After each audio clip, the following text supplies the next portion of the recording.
لو جی.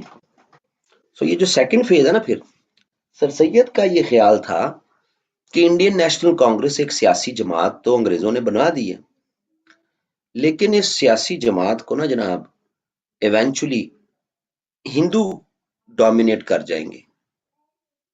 اچھا، اس لیے نہیں کہ ہندو کوئی غیر مذہب ہے، اس لیے کیونکہ برٹش انڈیا میں ڈیموکریسی کو لانا چاہتے ہیں، اور اگر انڈیا میں ڈیموکریسی آئی تو میجورٹی تو ہندو ہے. تو slowly and gradually Indian National Congress ایک ہندو میجورٹی پارٹی بن جائے گی جس میں مسلمانوں کے لیے کوئی جگہ نہیں ہوگی. So there must be a separate criteria for the induction of Muslims in Indian National Congress. تو جب تک ایک سیپریٹ انڈکشن کا کرائٹیریا نہیں ہوگا جی، تو تب تک مسلمان انڈین نیشنل کانگریس کی پالیٹکس میں حصہ نہ لیں. آپ سمجھ آ رہی؟ ورنہ اگر ہم یہ سمجھیں کہ جی مسلمان سیاست میں حصہ نہ لیں، سر سید نے کہا تھا، تو آگے چل کے سر سید کے حواریوں نے ہی مسلم لیگ بنائی، سر سید کے اسکولوں کالجوں سے پڑھے ہوئے گریجویٹس نے ہی مسلم لیگ چلائی، تو وہ تو سارے پھر وائلیشن کرتے رہے نا سر سید کی. یعنی پہلے پڑھے، قابل ہوئے، پھر سیاست میں آئے.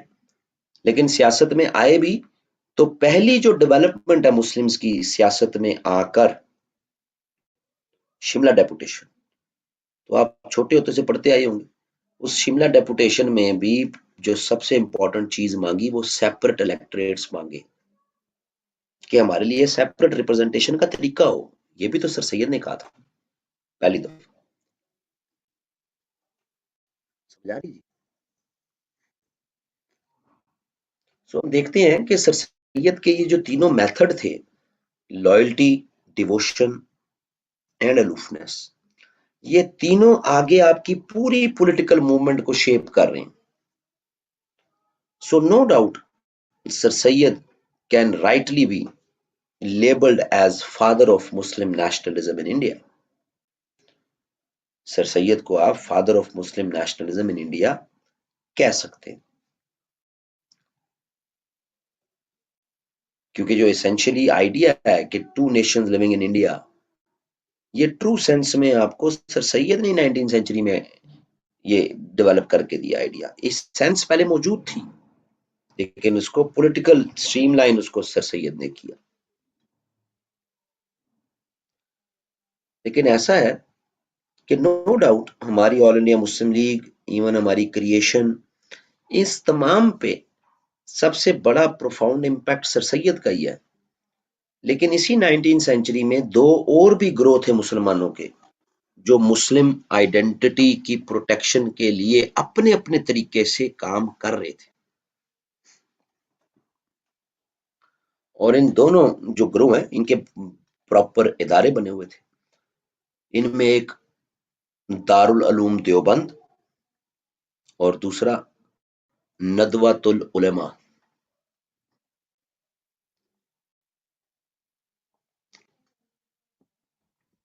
دارالعلوم دیوبند اینڈ ندوۃ العلماء.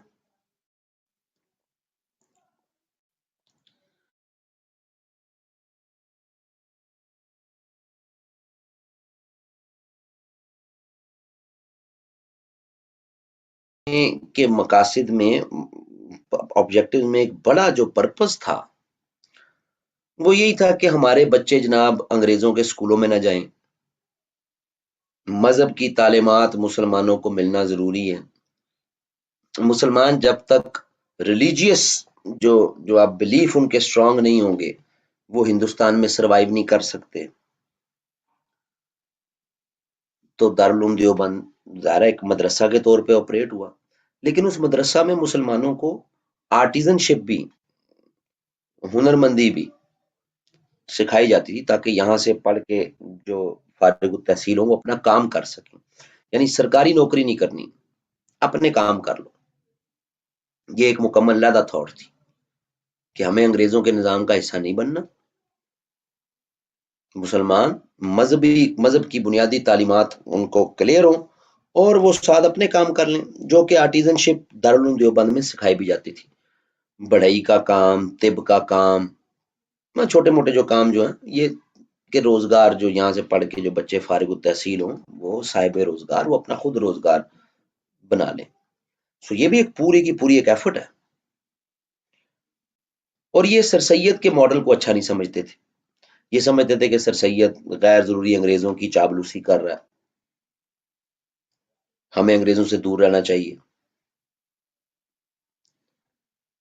اس ماڈل نے بھی آگے چل کے مسلمانوں کو ایک سیاسی جماعت بھی دی جس کا نام جمعیت علماء ہند ہے. جمعیت علماء ہند کے فورم سے مسلمانوں کے لیے کافی سلوشنز بھی ڈیولپ ہوئے. پھر جمعیت علماء ہند میں سے ہی کچھ علماء ٹوٹ کے وہ پھر آل انڈیا مسلم لیگ کے ساتھ بھی جو ہے وہ کنیکٹ ہو گئے. چلو ابھی تو تھا، میں 10 منٹ تھے کلاس کے. چلو ٹھیک ہے. میں وہ میٹھے چاول کھا لیے تھے کافی نا. اسفل کو بھیجنا ذرا. لو جی.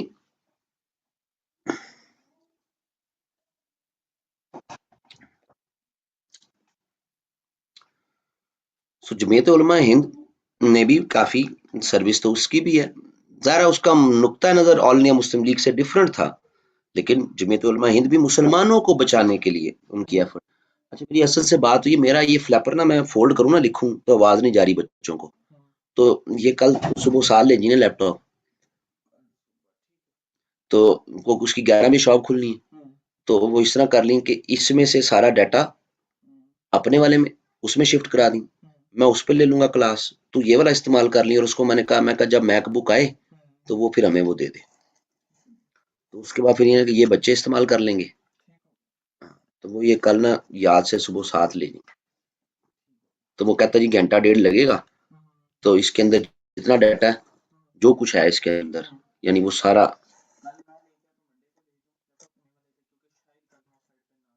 چلو پھر میں خود ہی چلا جاؤں گا، پھر لیپ ٹاپ پھر یہیں پہ چھوڑ دی نا، میں چلا جاؤں گا پھر، کیونکہ نا کل ضروری ہے میری یہ تینوں دنوں کی کرنٹ افیئر کی کلاس نا. ٹھیک ہے ٹھیک ہے ٹھیک ہے. یہ میرے لگتا ہے بازاری بنایا ہوا ہے. ہوں. چلو اچھا جی. اب ایسا ہے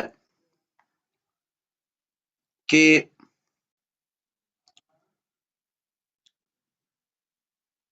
دارالعلوم دیوبند سے بھی جو لوگ پڑھے انہوں نے مسلمز آف انڈیا کے لیے بڑی ایفرٹس کی، جیسے اشرف علی تھانوی، پھر مولانا عبید اللہ سندھی، پھر مفتی شیخ الہند مولانا محمود الحسن. یہ عبید اللہ سندھی اور محمود الحسن انہوں نے تو پوری تحریک چلائی.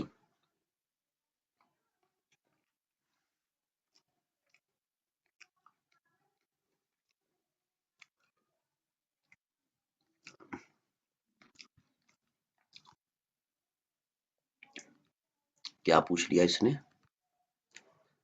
وحید خان، اس سے پہلے بھی وحید خان نے پوچھا ہے. وحید خان بیٹا اپنا کیمرہ تو آن کر ذرا.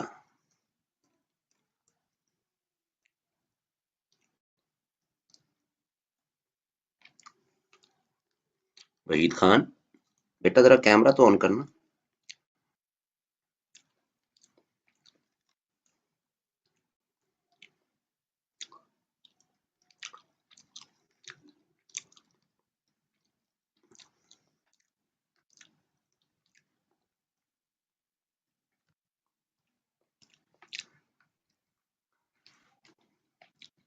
کیمرہ نہیں آن کرنا. انگلیوں میں اگر خارش ہو رہی ہے سوال کرنے کی تو اس کو کسی مناسب جگہ پہ انگلیاں ڈال لو، کیونکہ تم نے جو پہلے بھی سوال کیا وہ میرے لیکچر میں آ گئی بات، جب آتی ہے ٹائم تو اس وقت بات آ جاتی ہے. یہ جو پہلے سے خارش ہوتی ہے نا، اس کا بیٹا کوئی علاج کرا لو.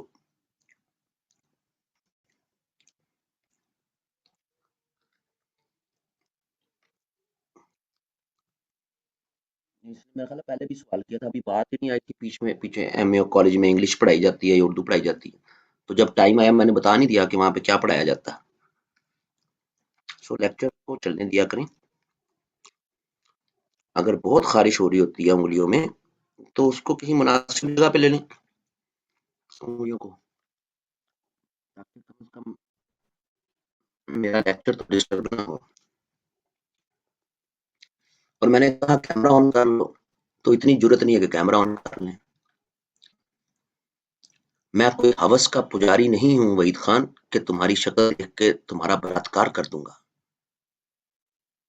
تو خالی کیمرہ آن کرنے میں کیا حرج ہے میری جان؟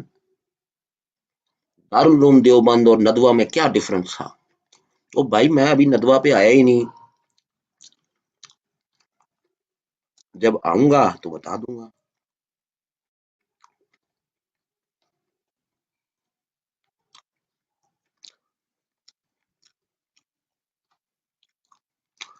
ٹھیک ہے.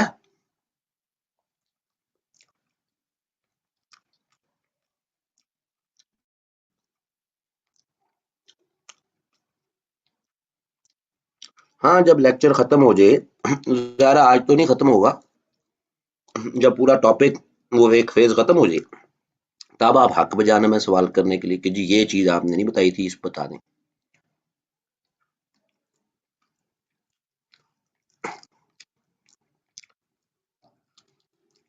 چلو تمہارا شکریہ، تمہاری وجہ سے میں ٹائم دی بوٹی کھا لی میں نے.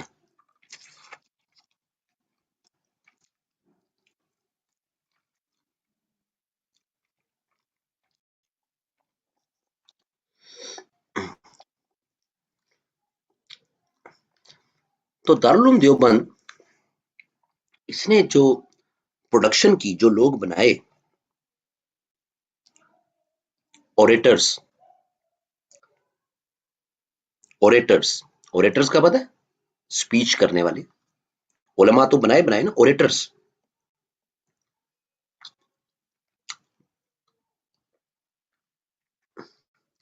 اب اگر ٹو نیشن تھیری کے کانٹیکسٹ میں سر سید، آل انڈیا مسلم لیگ، ان لوگوں نے بڑا امپورٹنٹ کام کیا.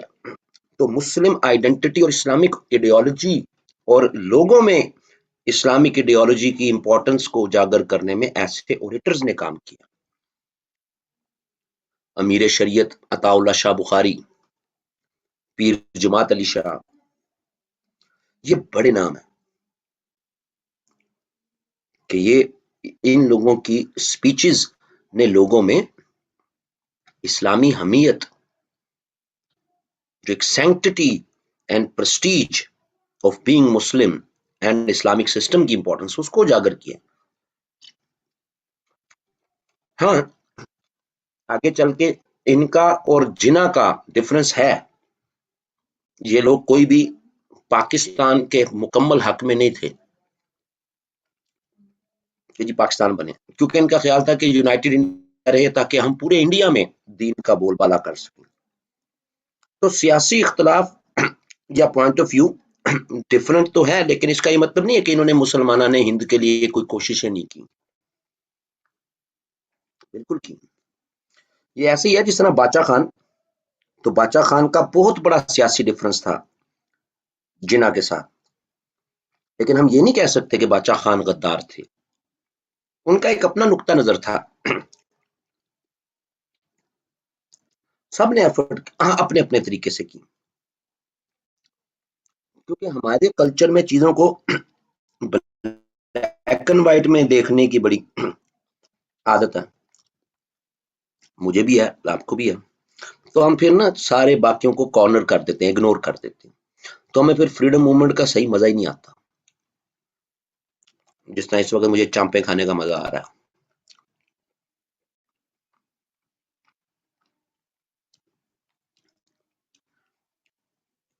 تو اس گروہ نے بھی ظاہر اپنا رول پلے کیا،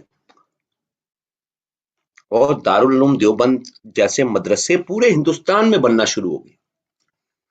جس طرح آپ کہتے ہیں نا پنجاب یونیورسٹی کا بہاڑی کیمپس، فلانا کیمپس، فلانا کیمپس، کامسیٹس کا ایبٹ آباد کیمپس، کامسیٹس کا اکاڑا کیمپس. اس